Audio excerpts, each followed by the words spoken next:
Hello and welcome to an all-black edition of Travelin Young and Maya, who hasn't been on this couch in quite a while. I know, it's been some time. Engie is really working me out. Yeah. And so this is a very special, I know sometimes I say special, I mean it. It's very special for us. I hope you enjoy this video, but no matter what, I'm going to enjoy it. Mm-hmm. My mom is probably going to enjoy it. Yes. Other relatives, because this is like the most exclusive daddy-daughter trip we've ever had. But for those... Many years in the making, I think. Yeah. We were supposed to go 2 years ago, and COVID had us delay it. But explain for those that aren't aware what the daddy-daughter trip is. Well, it started 11 years ago. I believe I was 8. And you were working very remotely at the time. And so it started as a way for us to just kind of make up lost time and spend some extra time together, just you and me. And now you, obviously you're not working remotely anymore, but we still just do it every year, just a trip, you and me. And it's a way for us to just explore the world together. And I think I didn't tell you this, so maybe I'm going to say my favorite thing about it. Okay. And you can say your favorite thing about it. Okay. Not to put you on the spot. My favorite thing is every time we go, I get more and more proud of you. Oh. And I got to say this because you're so much fun to travel with. And I think what's amazing about these things is like when you're away from home, you and your kid, you just both act differently because you're not in like the normal. Yeah. And you just see things differently. And a quick story on this, at one point on this trip, we ran into some Danes. We did. And Maya talked to them in Danish for like 10 minutes. And that's the most Danish I've ever had. And I was sitting back thinking, my kid's really bilingual. For some reason, it didn't really strike me until that moment. And so there's all these little nuggets of things you discover about each other on the way. Yeah. And it was super cool. So that's my favorite thing about going on these trips. Well, that's a very nice thing. Now I got to think of something really nice. Whatever comes to you, it doesn't have to be. My favorite thing is just exploring new places with you. Because, I mean, some of these places, like a few of the countries you've already been, like we went to Singapore, you'd already been there before me. And so I really like you showing me around and telling me the experiences that you had when it was just you. And even when it's totally new places, like just going somewhere where we both have absolutely no idea what's going to happen, what it's going to be, and solving problems like missing bags and Five Guys. Yeah, well, that's on this trip. Yes, that is on this trip. And there's been few problems before. 11 years, a lot of things happen. Yeah, I remember we spent. I feel like we spent 30 minutes just trying to figure out how to get a train in Japan. That's true. And I mean, on a trip a few years ago. Oh, and I left the iPad on the Japan. Oh yeah, you remember left the iPad on the. And we had to go back and get them to hold the iPad. Japanese, like trying to figure out how to get this iPad back. Yeah. And I mean, our trip to Singapore, I had one leg. Yeah, that you too. had that whole issue with the. Yeah, with the splinter in your foot that had just been... Yeah, a lot of interesting things. But what's nice about this, we got a little bit of everything because we went to Italy and we started in Rome, which I'd been to before. Yes, so we did I've never been, quick recap of things you'd never seen. Mm-hmm. And then the second part is us going on brand new things that I've never been to and you've never been to. And the highlight of this, we're going to hold off to the very end of this video. The highlight... Save the best for last. ...is visiting the town where my grandfather was born 102 years ago. Yes. And I'm the only member, you and me, we are the only members of the family who have been there from his descendants. Yes. Like uncles and great uncles had been and stuff, but they were the first ones. We carried the Anastasio responsibility. We did. And it was super cool. So when we come back from the intro, we're going to start with Rome. Mm-hmm. And just see some highlights of that part of the trip, but you got to hold out to the end because we've got some stories about Miglierina, which is where my grandfather was born and left when he was 18 years old.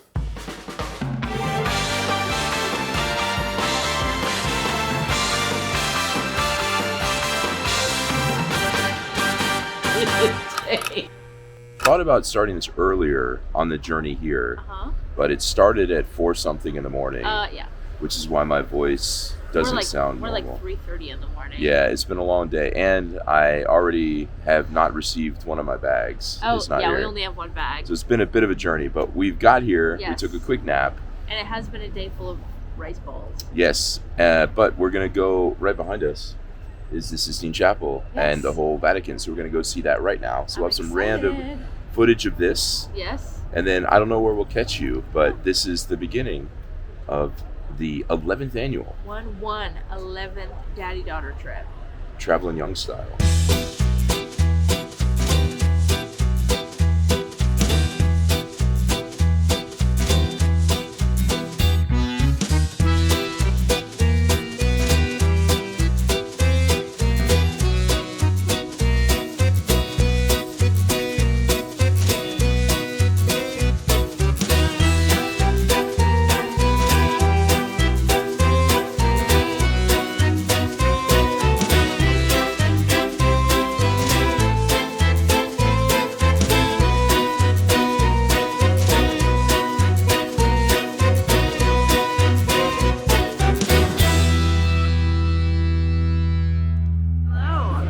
Hello, so we're in a very loud train station right now. Yeah, very busy train station. Quick update. Yes. You just saw a montage Yes. of a minute or so of us roaming around Rome. Roaming in Rome. But that's not the main point of this trip. Now we're actually at the train station headed to Naples. Yes, to depart on the main part of the trip. Which is to find my grandfather. Why it's easy to find. It's we on the found map. it, but to go visit it. We're visiting it. But here in the train station, it's a bit chaotic. Yes, there's a lot of people, but And as you can tell, what? Sorry. but there's 5 guys here. And I'm hoping that milkshake will soothe my throat, which, as you can tell, is A not little hoarse. doing so great. Yes. So we're gonna go 5 guys. 5 guys journey. Then we're gonna take a train to Naples. Yes. Get a car. Get a car, and then drive to somewhere else first. The name I can't remember. What is? What is this? Let me in. Let me in. It's not open yet. What What? kind of world do we live in where 5 guys wouldn't just be open? What time do they open? I don't know, but our train leaves soon. I'm Unless it opens in 3 minutes, and I see not a human in there. No. I see a pile of fries ready to go. Maybe Look, all we the could fries just are. sneak. They're ready to go in the fryer. Look at it. The fries are ready to go in the fryer, Oh my god, this is tragic. but I see no humans. When did they open? Oh my goodness. This is the most tragic thing that I think has ever happened. The data in here is really struggling. Come on. Come on. This is another fail. Just like. Just like the. By the way, I didn't mention my bag arrived. Oh yeah. I said earlier that we lost my. It took like a. They came Yeah. that day. I got my bag back that day. It's not even loading. The phones aren't working. Oh. What? Look at this. While we were standing The here. gates of heaven. Oh, it's like the gates of St. Peter, wow, in Rome have opened just for us. We made it on the train. We made it on the train. Here's my milkshake. My throat is already feeling, but don't I sound better Yeah, already? you do sound better. I just need a steady supply of milkshakes and gelato and I'm set. All right. Good. Here we are looking out, Yes. about to head out.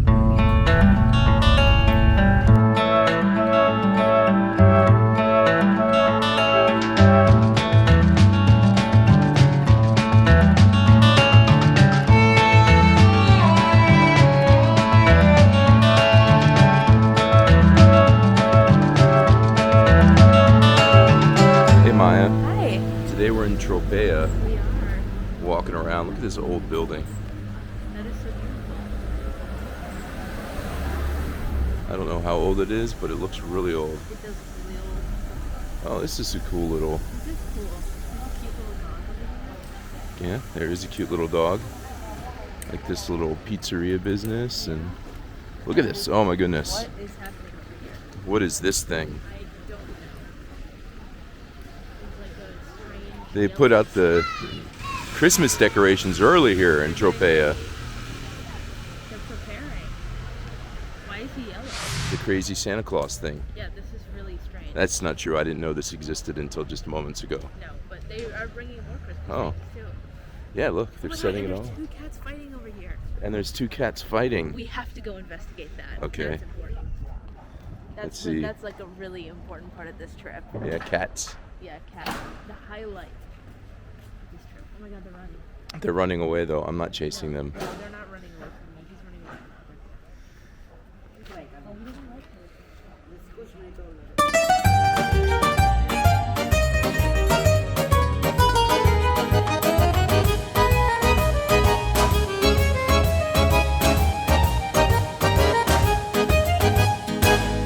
All right, Maya, we've come up to the edge of town. Yes, we have. And by edge, I mean we're literally On the edge. at the edge.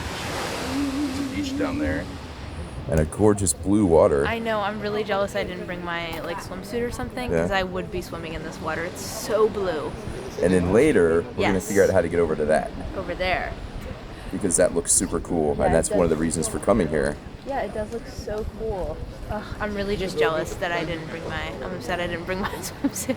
And how about this street we walked down, by the way? Absolutely gorgeous. They're getting ready for Christmas. But, you know, never too early. Never too early. This place is amazing. It is amazing. This water is probably some of the bluest water I've ever seen in my life. I don't know if you can even tell on camera just how blue it is. Like, especially at the beach, it looks so blue. Yeah, this, like, beach situation down there. Yeah, it looks fake because it looks so blue. It's gorgeous, though. It's very gorgeous. So beautiful. And we're getting some lovely sun today, which is good because it was a little cold yesterday. Yeah. So lots of warmness in the water. It's perfect. Yeah.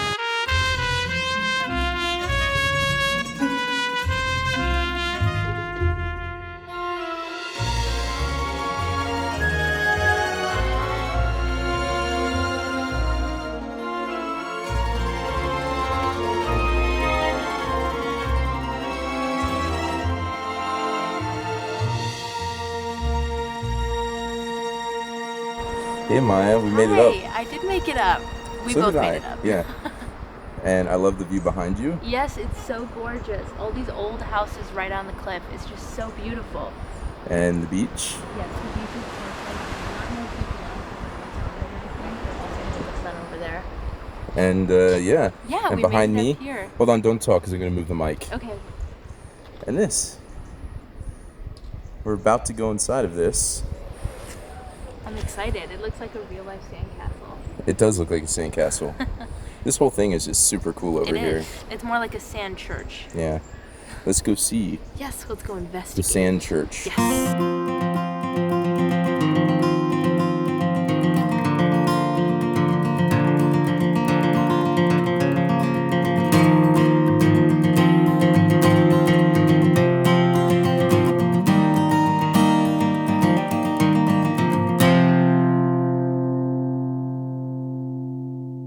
Okay, so that was like a ton of the trip right there. Yeah, that was a lot. And as you can probably tell, if you saw the video where I talked about being sick, Yes. this is the beginning of it. You could hear the origin story of my illness, and my voice was coming and going while we were there. Yeah, so I guess you know something that we don't at this point. Exactly. Yeah, because for us it was present, and I didn't know. Yeah. I'm feeling a lot better, by the way. And my voice is better. Yes. So that got us through Tropea, and now here's what happened is we flew into Rome, and then we spent a couple days there. Then we took a train to Naples, rented a car there. That was because we were flying out of Naples to get back at the end of the trip. Yeah. And it was a lot cheaper to rent a car from the same place, and it's only an hour train ride, so it was nice to relax on the train. So then we rented a car and drove to La Mesa Terme, I think is how you say it. La Mesa Terme. Yeah, La Mesa Terme. And that was home base, which is where we went to Tropea, which isn't very far away. That's where we went to Miglierina, which is close. That's where we also did nothing one day as I wasn't feeling that great. But then we left there, and we're going to cover the Miglierina part at the very end. We left there and went to Pompeii. Yes. And drove to Pompeii, stayed the night in Pompeii before we then flew back from Naples because it's close. And I'd been to Pompeii before. What did you think about Pompeii? I had never been. I have heard of it, seen pictures, heard the song. It's something, I feel like maybe this is not a thing in Denmark, but in America, it's like one of the historical things that they always tell you about, that they really in history class, or they spend weeks talking about Pompeii. Yeah. And so it was really exciting to me to go see it, and I've seen a lot of places that are older ruins and stuff, but what was really cool and special about Pompeii is the backstory and knowing why it looks like that, I guess. And so much is so preserved because it was frozen in time under ash until they started pulling it back up again. And some buildings got ruined just because of the earth and the ash and everything on top of it, but some it's so well preserved to see like the mosaics and all this Yeah. stuff. You know, you can really like in some buildings feel like you're in this house that somebody was in. And I think my favorite part, honestly, of it was just like, I mean, it was so many years ago. It's so old that like sometimes it's kind of hard to still feel like connected to the history. But honestly, one of my favorite parts was just seeing stuff that reminded you that these were like people like you that lived there. Like there was,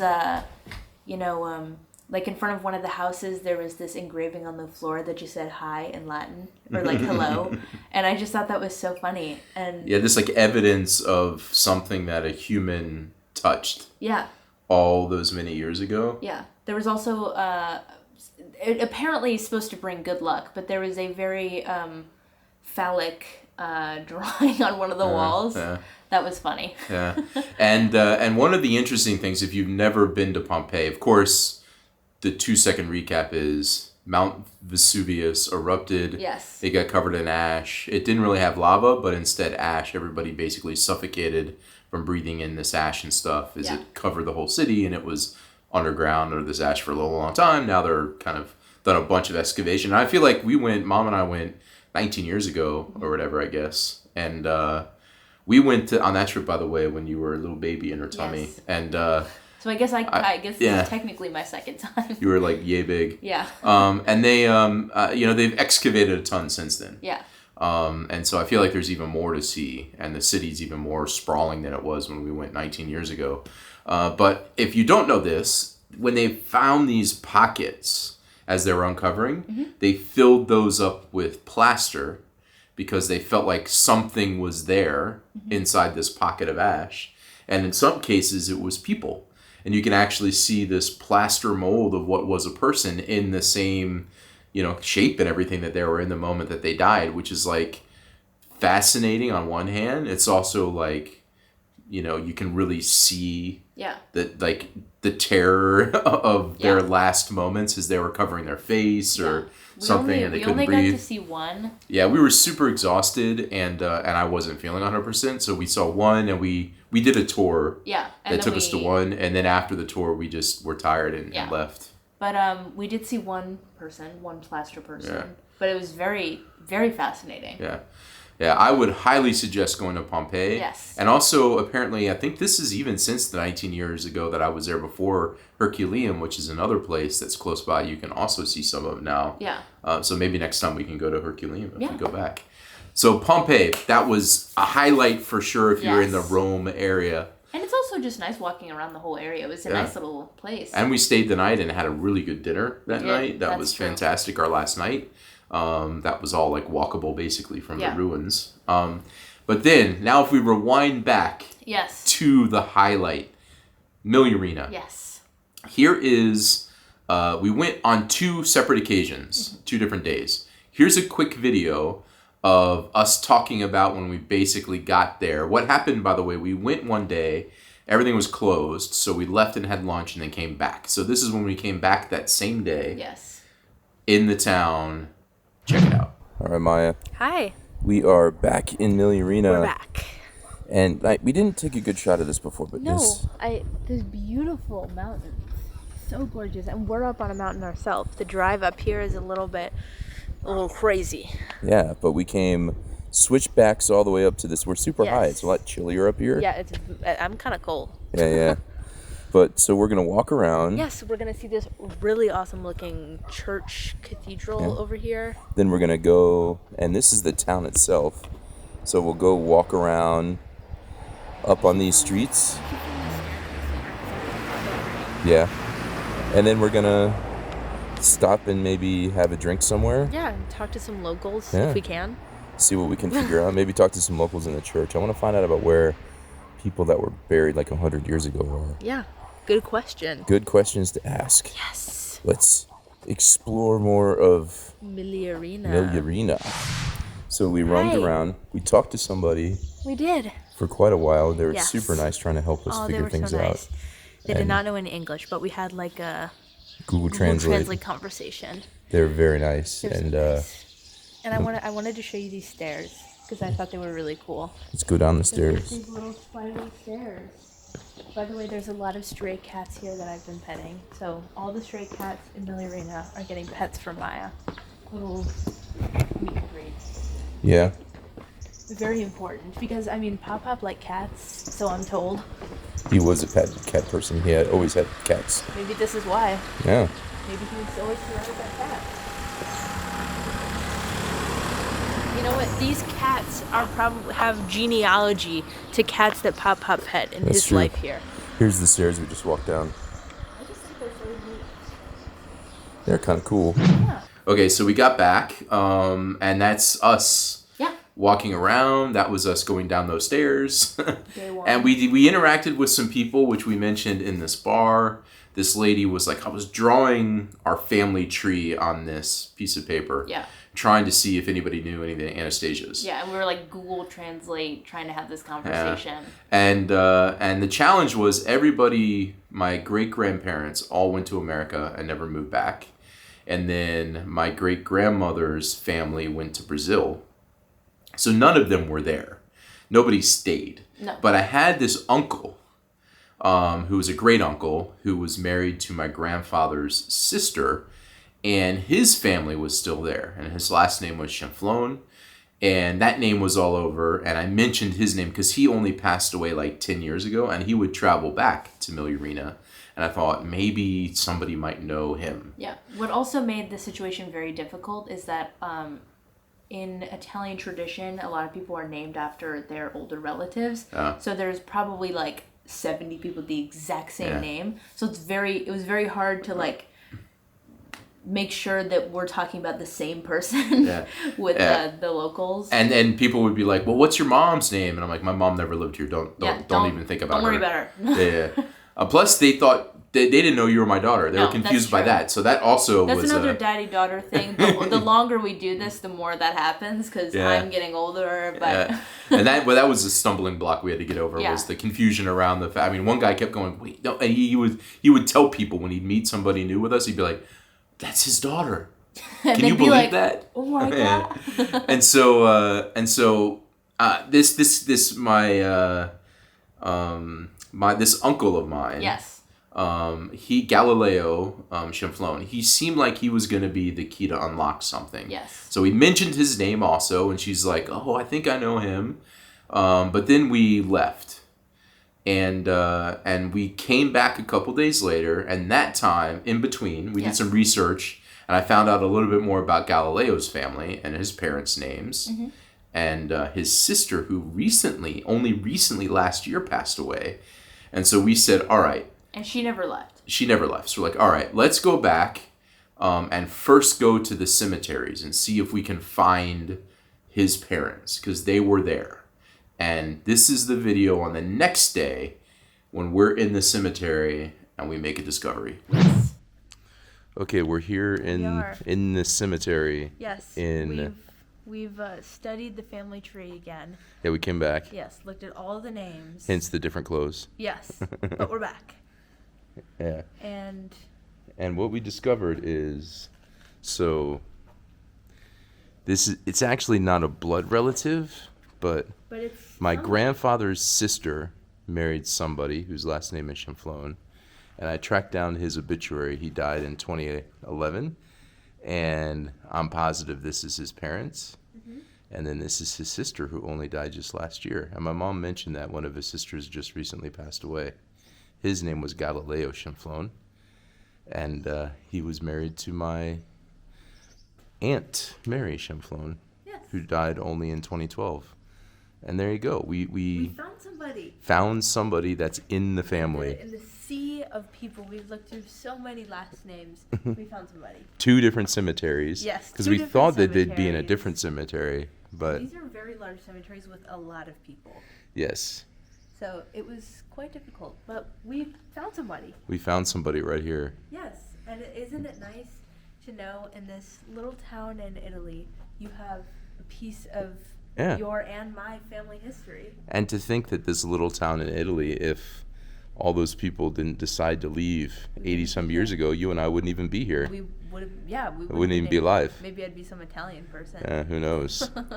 Well, I'm very excited to have accomplished this me task too. of seeing somebody. I feel like we've accomplished the task of the daddy-daughter trip. Yes, we've tracked down not a living relative, No. but very cool. So while he's not technically blood family, I felt like Yeah, we connected to somebody. something.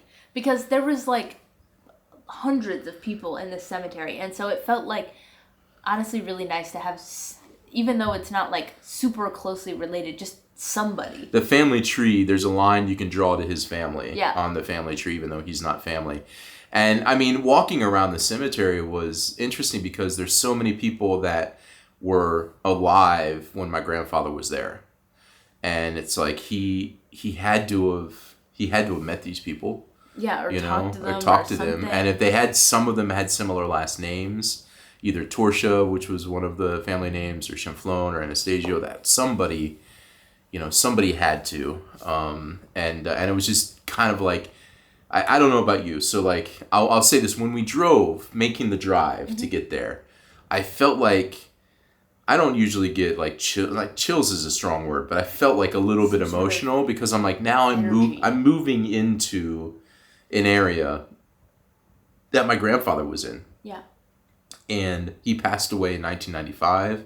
I haven't felt like super connected to him in a really long time, because my dad's parents lived to be over 100 and they only passed away just a couple of years ago, and I had years and years with them. And so and you obviously never even met Pop-Pop. And so it's like, I started to feel more connected, and then walking around that cemetery, I don't really walk around cemetery. I'm not the kind of person that likes to walk around cemeteries or anything, but I was just like, every corner, I was like, could this be somebody that knew my grandfather? And I felt like more and more connected. And it was just that whole period of time that we were in that part of Italy was just like so special. Yeah, and like I obviously never met him, but I'm a very superstitious person.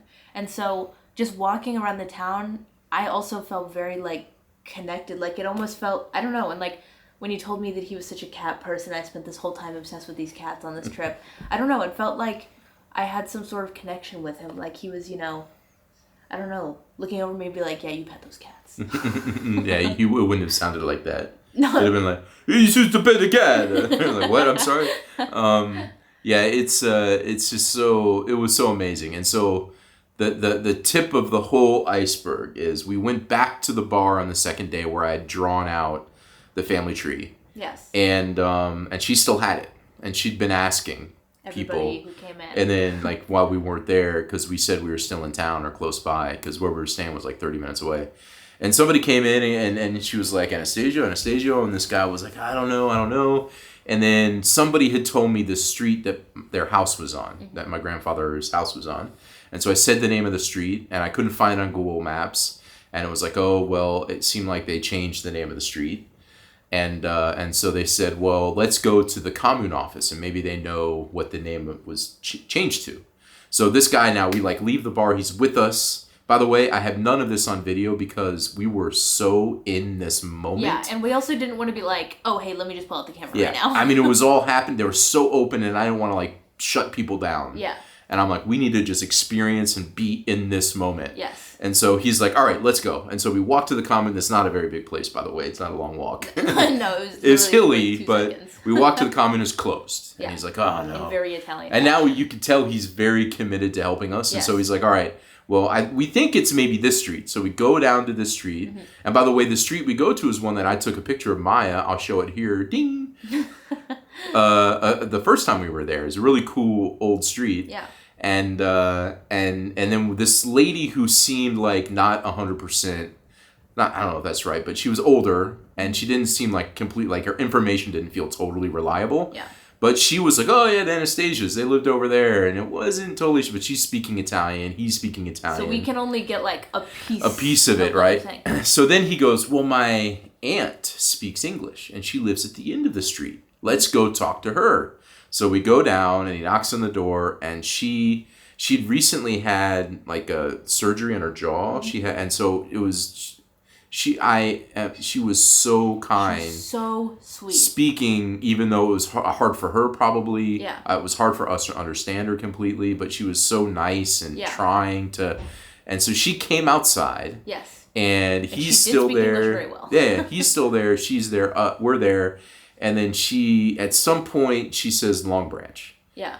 I never volunteered this. No. And Long Branch is where my grandfather ended up in America, in Long Branch, New Jersey. That's where the entire family of the Anastasios lived.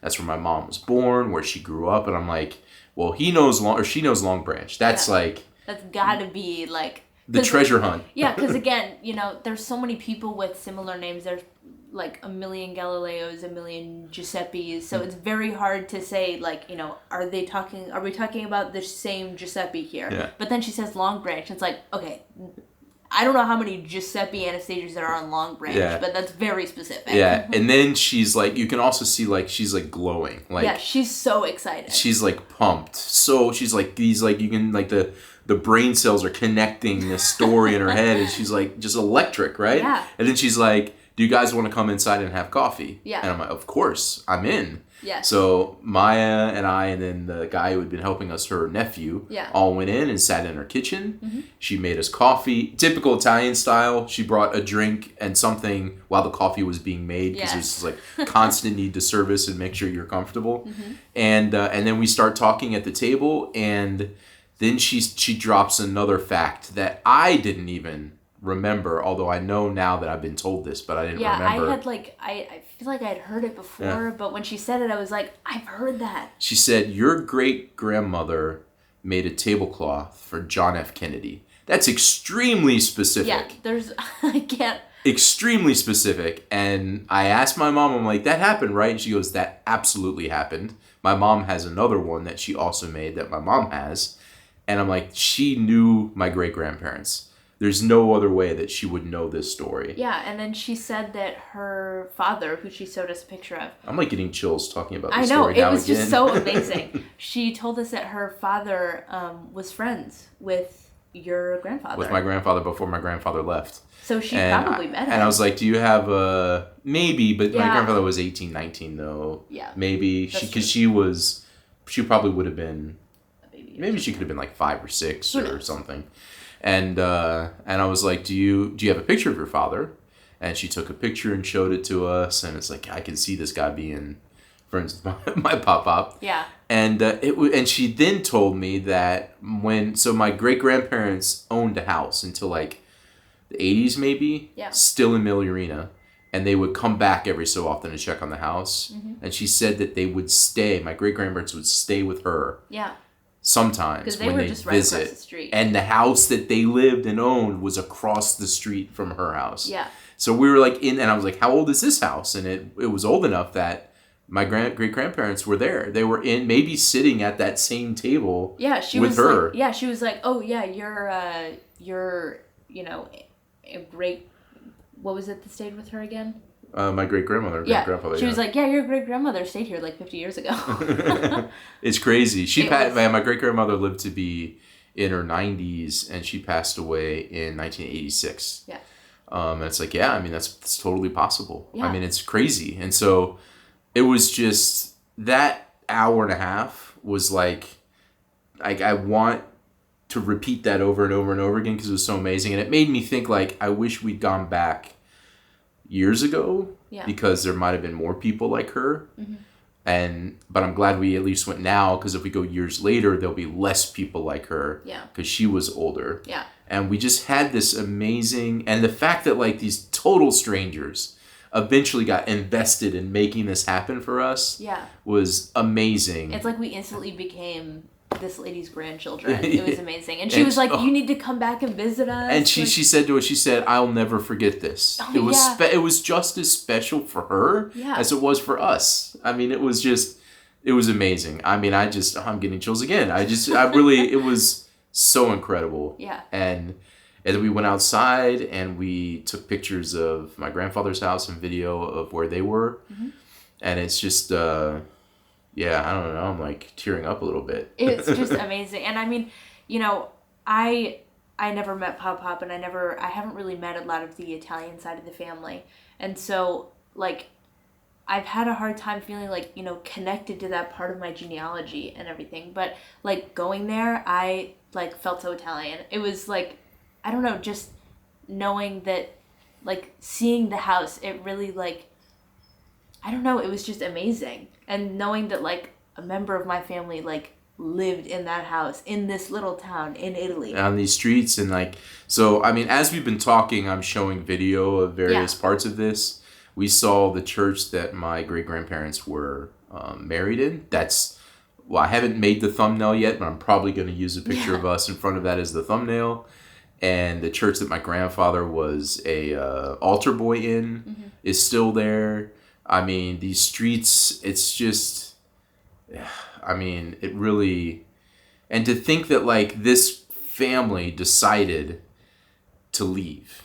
And if they never did that, we wouldn't be here. No. That's like, we exist as humans because they all collectively said, let's make this extremely difficult journey.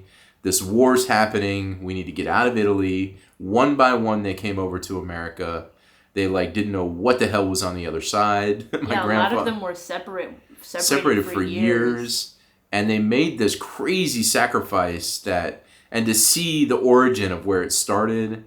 And obviously I knew my grandfather in New Jersey, so I know where he ended up. Naples is where they left on a boat. Yeah. It's just like, and I've been to Ellis Island, which is where they arrived in the U.S. And we need to take you there. His name's on a thing there. There's a bunch of names. And it's like, I've seen all these places now, and it's so connected and it's just so, yeah. And by the way, I had a timer going. I apologize. This is a long video. Again, this, like, watching this for me and us is probably going to be something I do many, many times to like remember this like energy that I feel like we have right now and what we had 3 weeks ago when we were there. It was just like, I can't even like describe it, honestly. And I will say that we'll be back. I've been to Venice, I've been to Verona, I've been to Florence. We went to Florence that time, and Rome and Naples and Trieste. I've been to a lot of Italy. This is the first time I've ever been to Calabria, the region where he's from. And I just thought it was amazing. Other things like Tropea were amazing. The people were amazing. It was really, really cheap. Mm-hmm. Everyone is so polite also. Like, extremely polite. I feel like I've never been anywhere where so many people say hi to you. Yeah, it was just an incredible experience. The trip, being in Miglierina, everything was just amazing. So, all right. I don't... This timer, I don't even know. So I apologize for that, but we really wanted to capture like this. And I felt bad because it's been weeks, but because I was sick, we didn't do this video earlier.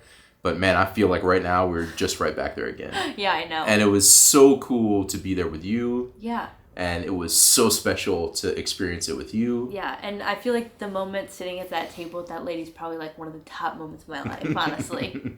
It was one of the top of mine. Luckily, I have the benefit of having sat at the table with Pop-Up as well. Yeah. And those were pretty amazing moments, too, because he was just such a special person.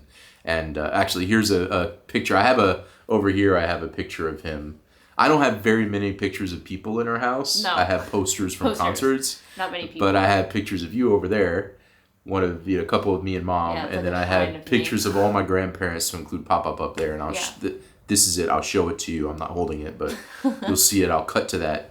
He was just always an electric guy, super smiley, super happy. And I miss him a ton. But I felt like I was kind of with him that day. So... All right, I'm going to stop rambling. Thank you so much for joining us.